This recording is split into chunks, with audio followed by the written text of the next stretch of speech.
He saved one bullet only to bring her a ring. Would you keep a single bullet, not for your enemy but for a promise you made to someone you loved? In the darkened heart of occupied Paris, as boots thundered on the cobblestones below and every shadow stretched toward betrayal, Elias Petrovic pressed his pen to the fragile paper, uncertain if the words he wrote would ever reach the woman who haunted his thoughts.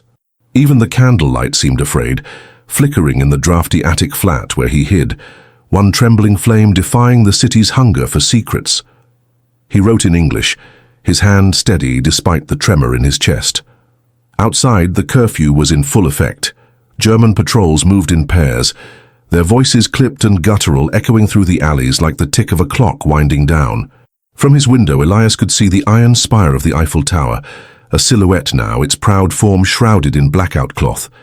Somewhere far off, an air raid siren wailed, its song of warning already too familiar. He folded the letter, unsigned, and slipped it into the lining of his overcoat beneath the same pocket where a single round rested in the battered revolver he carried. The bullet was not for them, he reminded himself. It was for her, or for what he'd sworn to her, if the time ever came.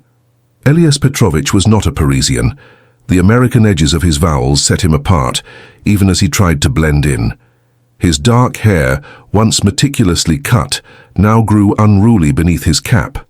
His clothes, scavenged and altered, bore the weary stains of too many nights spent running, hiding and listening.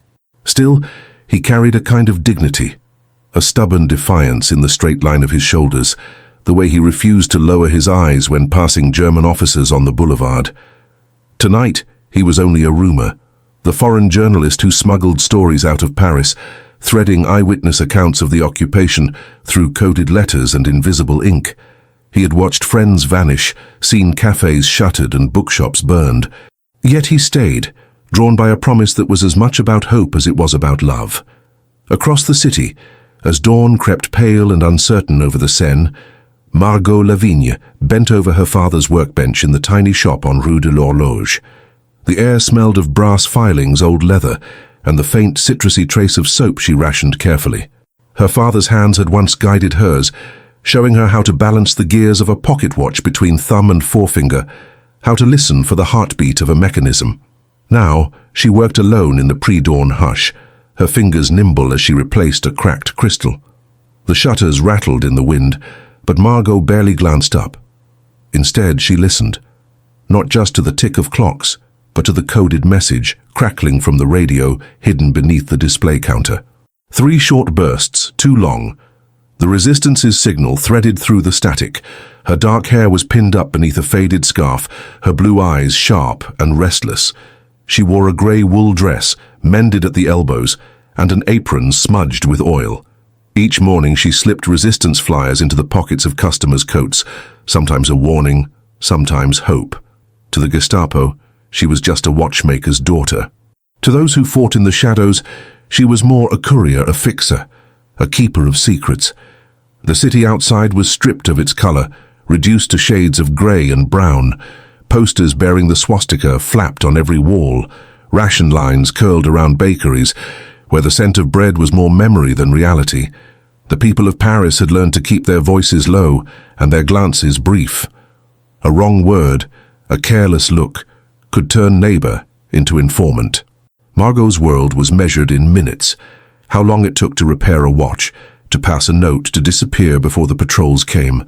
But she still found beauty in small things, the glint of a gear, the warmth of a smile, the soft hush of dawn before the city's engines started again. That morning the bell above the shop's door chimed softly. Margaux looked up, her heart skipping as she recognized the man standing in the doorway. He was taller than most, with dark, unreadable eyes and a tired, cautious posture. He removed his cap, revealing a tangle of hair, and offered a hesitant, lopsided smile. "Is this where time is fixed?" His French was careful, with a trace of something else, Serbian perhaps, or American. She nodded, wiping her hands on her apron, and gestured for him to enter. The shop was cramped, every surface crowded with clocks and tools, the air thick with the scent of metal polish. He produced a battered wristwatch from his pocket, the crystal shattered, the hands frozen at 2:17. "It belonged to my father," he said quietly. "I'd like..."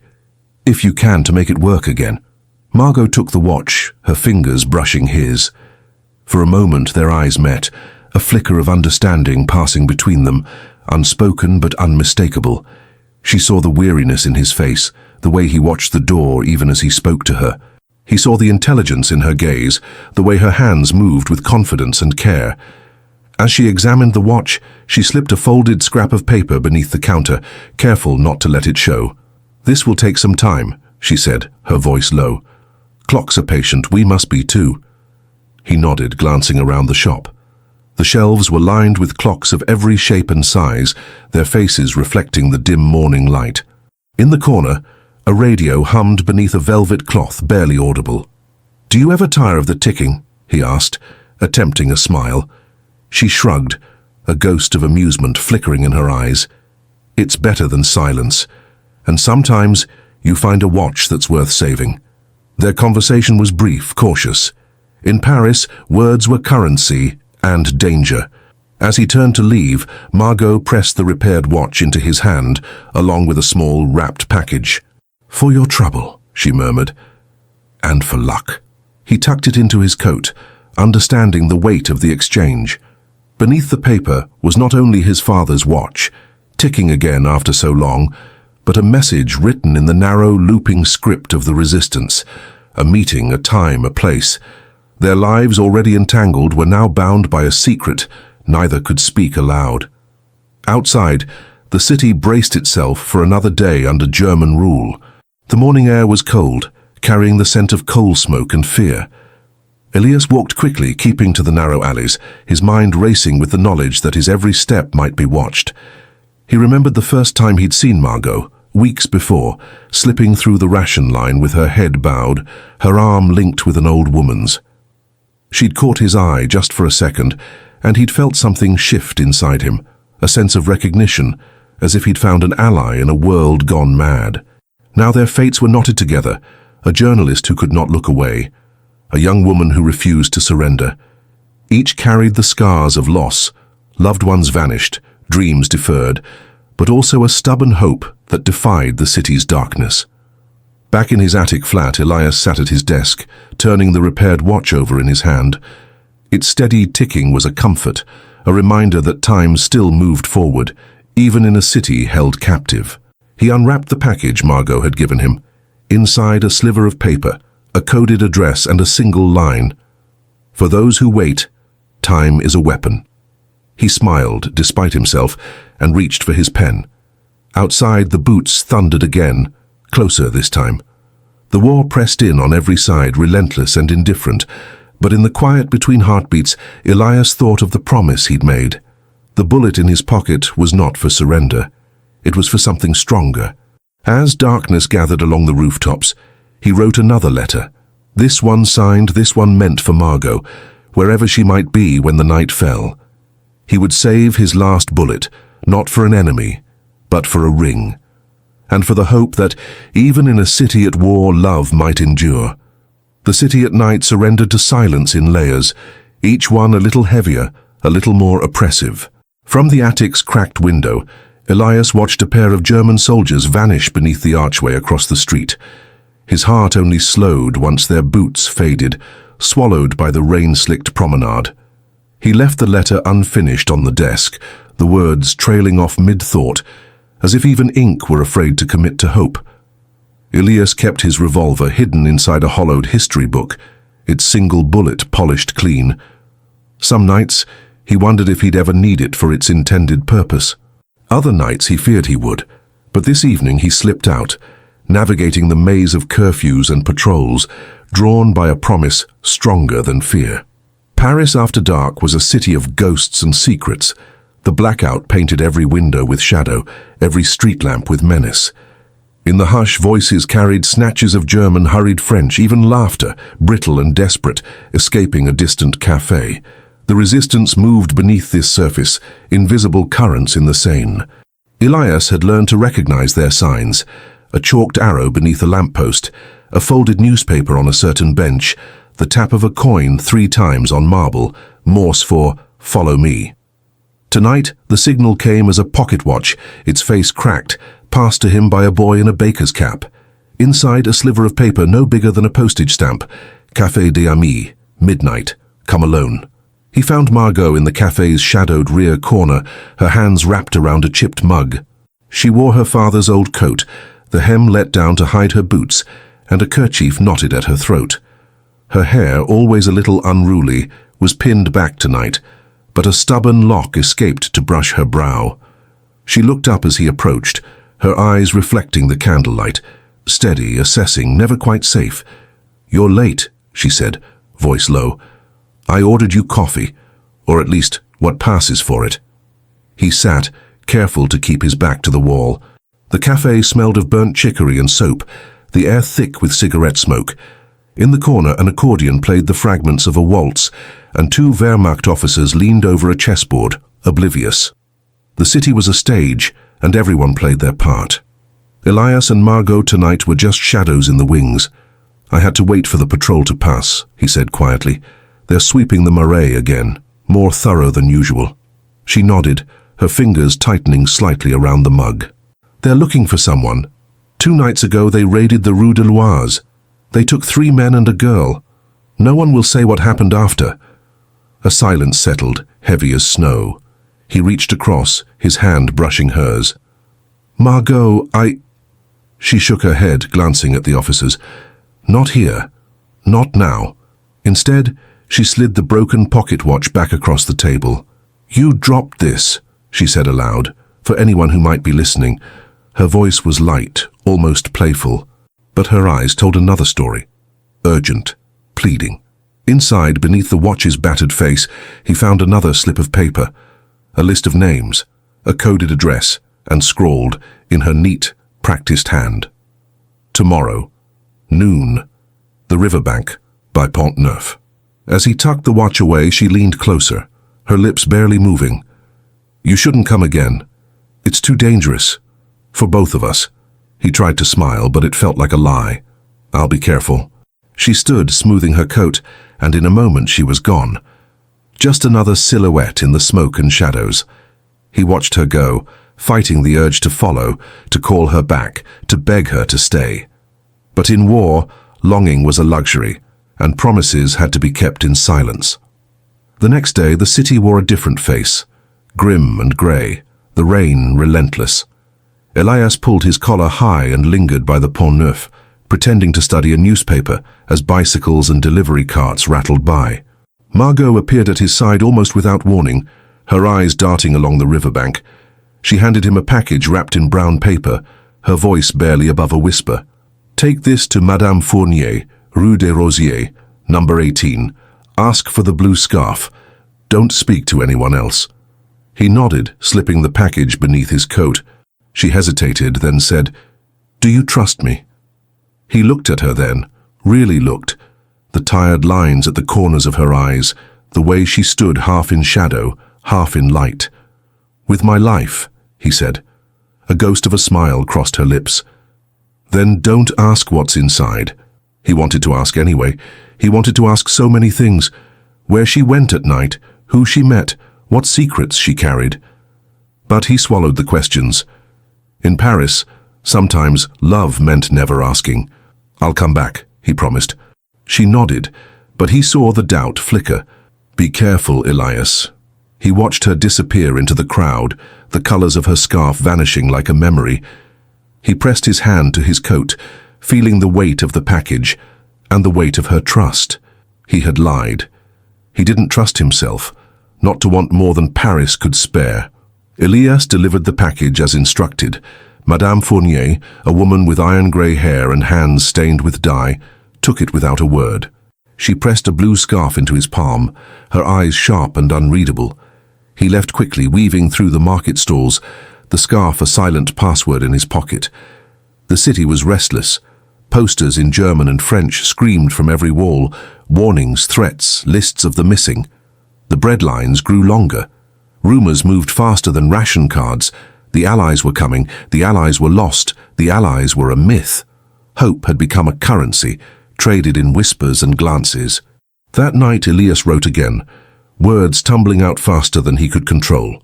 "Margaux, if you read this, know that I am not brave.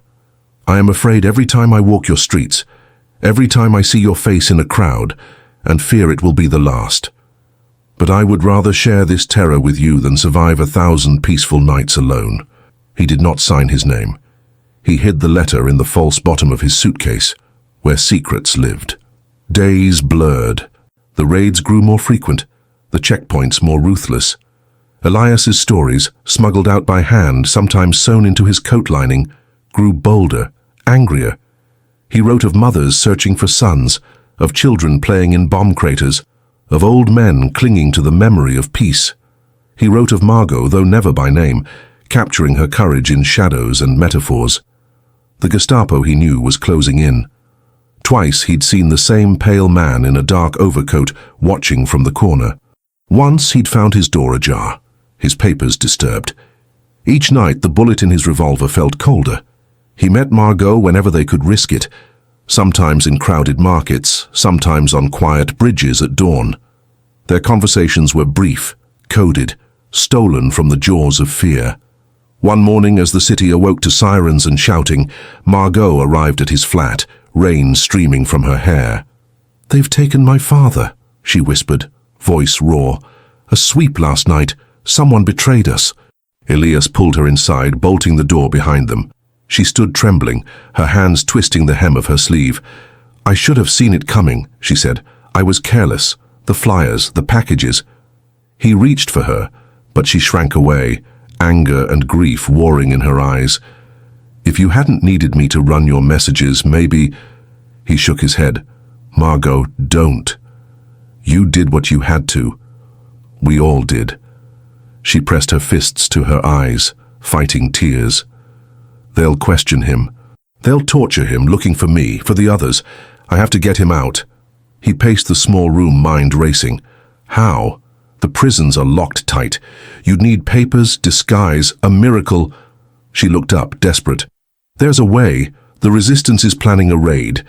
But they need someone on the outside, someone invisible, an American. You can get close, pretend to be a journalist, maybe bribe a guard." He stared at her, the weight of her plea settling on his shoulders. "If they catch me." She nodded, swallowing hard. "I know." Elias looked at the revolver on the table, the single bullet gleaming in the lamplight. He thought of promises made in the dark, of letters left unsent. "I'll do it," he said finally. "For you." She closed the distance between them, her breath trembling against his cheek. "Thank you," she whispered. He wanted to tell her he loved her, that he would trade all his words for her safety. But in that moment, silence was truer than any confession. The days that followed were a blur of forged papers, whispered instructions, and midnight meetings. Margaux moved like a shadow, slipping from safe house to safe house. Elias watched the city with new eyes, every street corner a threat, every friendly face a potential traitor. The resistance provided him with a uniform and forged credentials. The plan was simple in theory, impossible in practice. Elias would pose as a visiting Swiss reporter, gain access to the prison under the pretense of interviewing detainees, and create a distraction long enough for Margaux and her allies to slip inside. The night before the raid, Elias and Margaux met one last time beneath the clock tower at Saint-Jacques. The bells tolled midnight as they stood in the rain, the city holding its breath around them. "If I don't come back," he said, "there's a letter in my suitcase for you." She reached for his hand, her fingers cold but unyielding. "Don't say that. You will come back." He wanted to believe her. He wanted to believe in anything. A distant siren wailed, and Margaux pressed something into his hand. A ring, simple and silver, the band worn thin. "It was my mother's," she said softly. "For luck, for promises." He closed his fist around it, feeling its warmth. "Keep it safe for me," she whispered. "I will." Their eyes met, and for a moment, time paused, war and rain and fear melting into something weightless, eternal. Then she was gone, leaving him alone beneath the chimes, the ring pressed to his heart. As dawn broke, Elias dressed in his borrowed suit, the forged press badge clipped to his lapel. He checked the revolver, one bullet, heavy with meaning. Not for an enemy, but for a promise. He moved through the city like a stranger in his own life. The prison loomed ahead, grey and brutal, its gates guarded by men with machine guns. He rehearsed his story, his accent, the smile that might buy a moment's trust. Inside, the air was sour with despair. He presented his papers, answered questions in careful German, and was led down a corridor lined with cell doors. Behind each, a life suspended on the razor's edge of hope and fear. He caught a glimpse of Margaux's father through a narrow window, pale, unshaven, his eyes burning with defiance. Margaux's allies waited in the shadows, ready for the signal. Elias's heart hammered as he prepared to play his part. If he failed, it would be more than his life at stake. It would be Margaux's future, her hope, her father's freedom. He thought of the ring in his pocket, the letter in his suitcase, the bullet in his gun. He thought of Paris, and of a day when they might walk these streets together, unafraid. If you've been swept up in Elias and Margaux's story, their courage, their sacrifices, their quiet hope, don't miss what happens next. Subscribe now to follow their journey through the shadows of war and discover whether love can truly survive the darkness. Your support helps keep these stories alive, one heartbeat at a time. The hour of reckoning had come, and as Elias stepped into the unknown, the promise of one saved bullet echoed in his heart, an unspoken vow, waiting for its answer.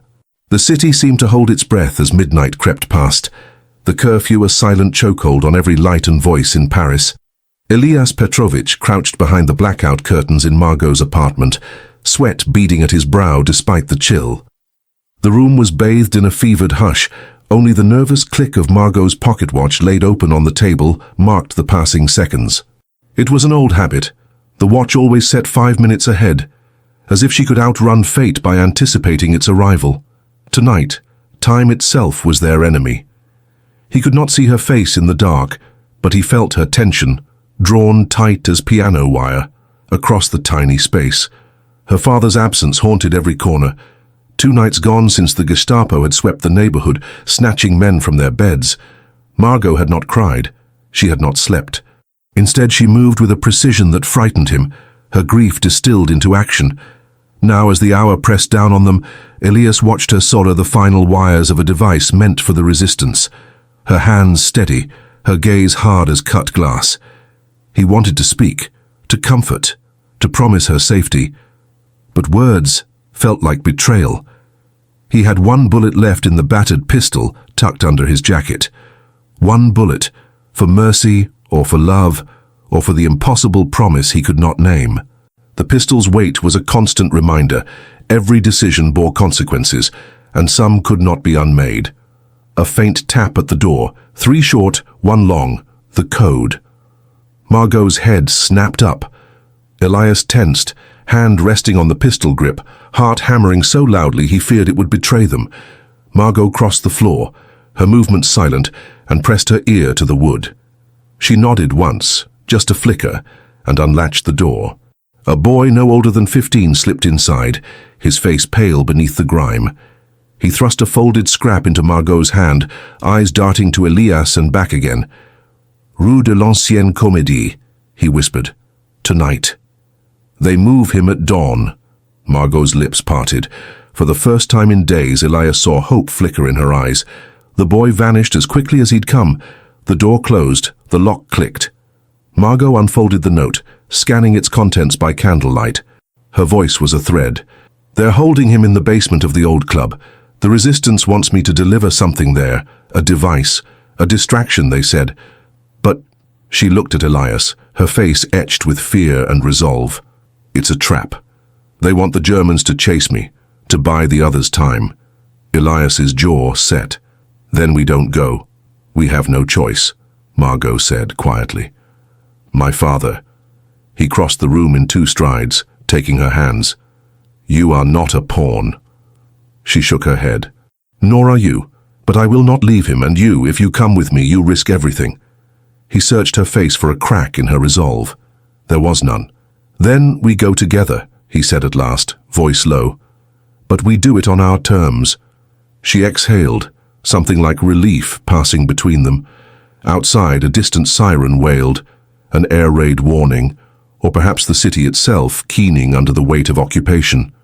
The moment was decided. There could be no turning back. The old club on Rue de l'Ancienne Comédie stood shuttered and silent, its windows boarded. Its once grand doorway now a mouth swallowing shadows. Elias and Margaux approached from the alley, moving in darkness, pressed close to the crumbling stone. Margaux clutched the device, cloaked in a velvet pouch its wires and springs barely contained. Elias scanned the street, every nerve alive to the possibility of betrayal. They slipped through a side door, Margaux's forged key working its magic. Inside, the air was thick with dust and memory. The faint scent of spilled cognac lingered, relic of a vanished era. Elias's boots left no trace on the threadbare carpet. Together they crept down a narrow stairwell, each step an agony of anticipation. At the bottom, a pair of German guards lounged by a makeshift desk, rifles propped against the wall.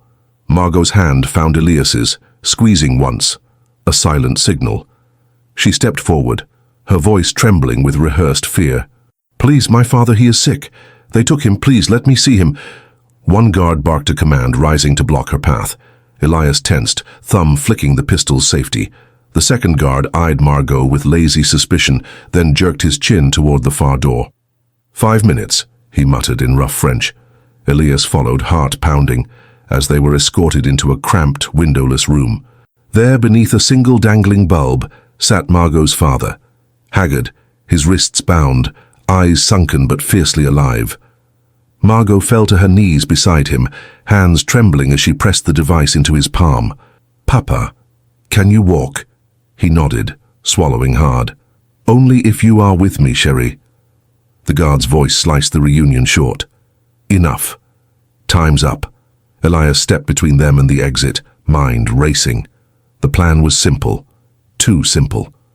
Cause a distraction, slip away in the chaos. But something was wrong.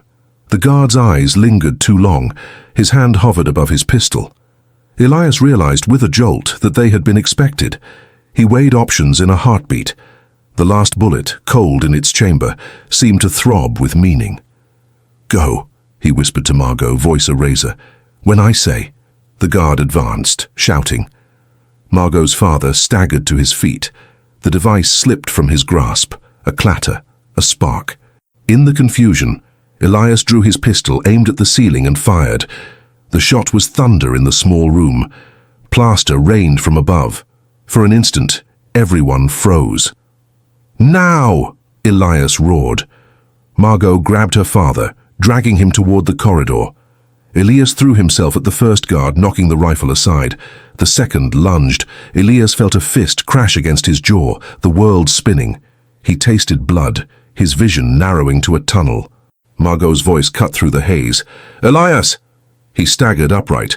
The guards, stunned but not for long, recovered, raising their weapons. Elias raised his hands. He had no bullets left. The pistol was only a bluff now, a hollow threat. "Run!" he shouted. Margaux hesitated, torn between escape and the man she loved. But her father pulled her onward, and she vanished into the darkness. The guards closed in. Elias braced himself, ready for the blow that would end it all. Instead, the lights went out. The Resistance's device, set to short the fuses, plunged the basement into absolute blackness. Shouts echoed, boots thundered. Elias slipped into the chaos, feeling his way along the wall. Upstairs, gunfire rattled. Sirens blared in the street. The city erupted in pandemonium as the Resistance launched its attack. Elias emerged into the alley, lungs burning, vision blurred. He stumbled, caught himself on a broken crate. Margaux was there, her face streaked with tears, her father leaning heavily on her shoulder. She reached for Elias, her hands searching his chest for wounds. He shook his head. "I'm all right. Go. Now." They melted into the night, weaving through a maze of backstreets. Each moment was a lifetime. Behind them, German soldiers flooded the club, the sound of pursuit growing fainter as they crossed the Seine, vanishing into the labyrinth of occupied Paris. They hid in the crypt of a ruined church, the stone cold and damp beneath their bodies. Margaux's father slept at last, his breathing shallow but steady. Margaux herself sat beside Elias, knees drawn to her chest, eyes fixed on an invisible point beyond the candle's glow. Elias broke the silence. "I'm sorry. I had no plan, just the bullet. She looked at him, her expression unreadable. You saved it. For me. He nodded, shame and longing warring in his throat. If they caught us, if I couldn't protect you, I swore I wouldn't let them take you alive, or me. It was all I could give. For a moment she said nothing. Then, softly, you did not need to. He managed a bitter smile. I have nothing left. No country, no safety. Only you. She reached into her coat, drawing out the battered wristwatch she had repaired for him so many months ago. You always said you trusted time more than fate. But we make our own fate, Elias. In every second we choose to love. He closed his hand over hers, the cold metal pressed between their palms. Outside, the first hints of dawn crept over the city. Paris was still occupied, still suffering. But in the pre-dawn hush, something shifted, a promise remade. Margaux rose, brushing dust from her skirt. Come, she said. We cannot stay. They moved silently through the waking city, the watch ticking in Elias's pocket, a metronome for hope. At the edge of the Latin Quarter, a safe house waited, hidden behind a bakery's false wall. There Margaux's father would be smuggled south, toward the free zone. As the sun climbed, Elias watched Margaux knead dough beside the baker's wife, her hands stained with flour, her eyes bright with purpose. He realized with a pang that the bullet he had saved was not for an ending, but for a beginning. That in surviving they had chosen each other, not just for tonight, but for whatever future the war might allow. He reached into his satchel, fingers brushing the small velvet pouch he had carried for months, hidden beneath reports and ration books, dismissed as foolish hope. He removed it, heart pounding. Margaux turned, her face luminous in the morning light. He knelt, offering her the ring, a simple band, forged from the scraps of a watch, engraved with a code only they could read. She understood at once, tears slipping silently down her cheeks. The world could end, Paris could fall, but here, in this fragile moment, they were free. It was not the bullet that would save them, nor the lies or the violence or the desperate bargains struck in darkness. It was this, the stubborn, reckless act of believing in tomorrow. And so, with the city still trembling around them, Elias slipped the ring onto Margaux's finger. The promise was made, not with the threat of a bullet, but with the certainty of love. Outside, bells tolled for the morning mass, a sound of hope ringing clear through the battered streets. The war was not over, but for Elias and Margaux, the future had begun. The first light of liberation crept into Paris not as a blare of trumpets or the sudden shattering of chains, but as a hush, a fragile golden silence, trembling on the edge of disbelief. The city, battered and scarred, seemed to hold its breath as the Allied tanks rumbled past the Seine, and the tricolour, hidden for so long, fluttered from windows like the beating wings of hope returned. Elias Petrovic stood in the battered watch shop, his shirt streaked with dust and his hands trembling, as they had not in all the months of hiding and running. The smell of gunpowder and sweat still clung to him, a reminder that freedom was never clean. Sunlight slanted through the shattered glass, pooling in warm puddles on the scarred counter. The clock above the door had stopped at 4:17, the hour, perhaps, that Margaux's father had been taken, or the moment their own lives had paused in the grip of war. Margaux was there, the faintest bruise shadowing her cheek, her eyes bright with exhaustion and wonder. The last days had been a blur. The frantic whisper of plans in forgotten cellars, the desperate search for her father, their hearts stuttering with every footstep on the stairs. There had been moments when hope seemed as thin as the rationed bread, when the weight of loss threatened to crush them both. But they had not been broken. Elias watched Margaux as she carefully righted the overturned display case, her slender fingers brushing fragments of glass from a tray of battered pocket watches. The shop, once a haven for secrets and resistance messages, was now simply what it was, a place of memory, of labor, of time measured out in second chances. He cleared his throat, the sound startling in the quiet. "I suppose we'll never set them all running again," he said, nodding at the broken watches. She looked at him, and for a moment he saw her as if for the first time, not just the brave courier or the girl with ink-smudged hands, but Margaux, whole, resilient, and his. "Some things can be mended," she replied quietly. "Others we must let rest." He nodded. The past could not be unwound, but perhaps now it could be honored. Outside, the city was waking to its new self. People poured into the streets, their faces streaked with tears and laughter. The sound of their joy rolling up the boulevards. Margaux's father, pale but alive, had been found in a makeshift prison as the Allies swept through. His embrace with Margaux had been wordless, his gratitude to Elias, a single lingering clasp of the hand. Elias had not slept. He had spent the night with the resistance, gathering stories, his notebook filling with testimonies of courage and loss. He had seen the faces of friends and strangers alike, some returned, others missing forever. And as dawn broke, he had come here to this battered shop to face the question that had haunted him since the first day of occupation. Now that the world had shifted, what promise remained? He reached into his coat pocket, fingers closing around the cold metal, the single bullet he had carried for so long, wrapped in a scrap of linen. It was not for an enemy, nor for himself. It had been always a promise, a token of the vow he had made to Margaux in a candlelit attic, when death was closer than hope. He set the bullet on the counter. Margaux looked at it, her brow furrowing. "You still have it?" "Yes," he said quietly. "I kept it for you. I told myself if I ever had to choose between giving up or fighting for one more day, if I had to make the hardest choice, I'd use it to keep my word to you, whatever happened." She touched the bullet, her fingers gentle. "And now?"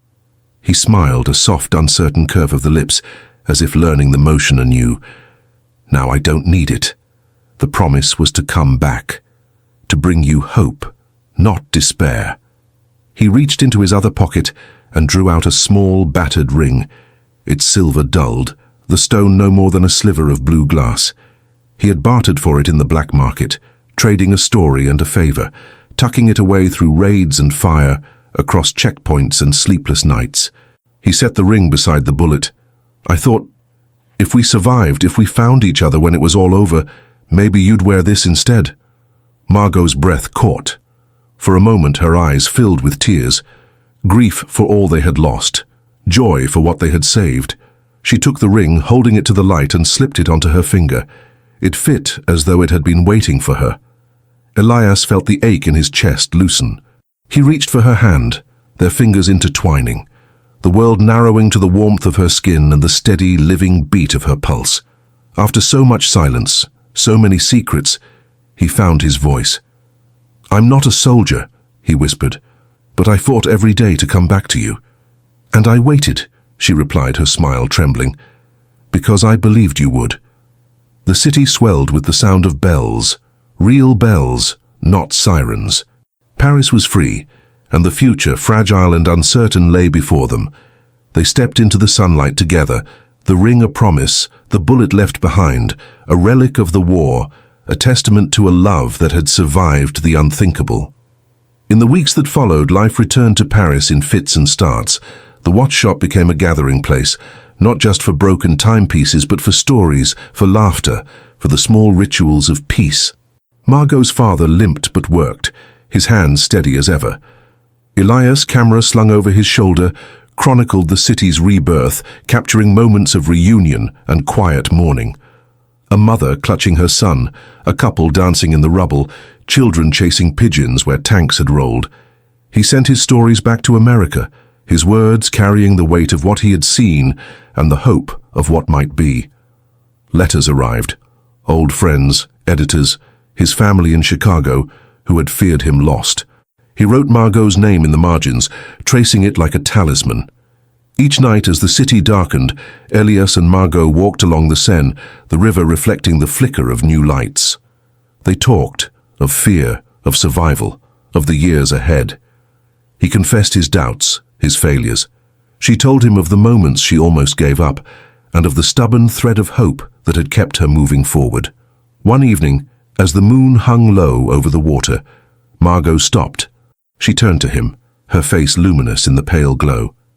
"If the world can be made new," she said, "perhaps we can too." Elias traced the line of her jaw, memorizing her as if she might vanish. "We already are." He kissed her then, the city spinning gently around them, the future a song yet to be written. Not all wounds healed. The city bore its scars, so did they. There were nights when Elias woke sweating, the echo of sirens in his dreams. Margaux flinched at sudden noises, her hands trembling over delicate gears. They argued sometimes over little things and large, the tension of survival not easily unlearned. But they learned together to forgive, to listen, to find joy in the ordinary, in coffee brewed over a single flame, in the ticking of a mended clock, in the comfort of a shared silence. One Sunday, as church bells rang and the market spilled into the streets, Elias found himself in the shop's back room, hunched over his notebook. Margaux entered, wiping flour from her hands, and watched him for a moment. "What will you write now?" she asked. He looked up and his smile was rueful. "I used to think my words could change the world. Now I hope they can simply bear witness." She crossed the room, pressing a kiss to his hair. "That's enough." He closed the notebook and took her hand. They stood together, listening to the city's heartbeat, the laughter, the footsteps, the endless, hopeful ticking of time. Years later, when strangers asked them how they survived, how they found each other in the dark, they would smile and say nothing of bullets or rings. They would speak instead of clocks rebuilt, of letters written and never sent, of promises kept when hope seemed impossible. Time moved on. Their love endured, not untouched by sorrow but strengthened by it. In the end they understood it was not the bullet that saved them, but the courage to choose, again and again, to hope, to love. As you reach the end of their story, maybe you're left with questions about love in impossible times, about the promises we make, and the courage it takes to keep them. Or perhaps you're thinking of someone you'd wait for through darkness and doubt, or a promise you'd keep no matter the cost.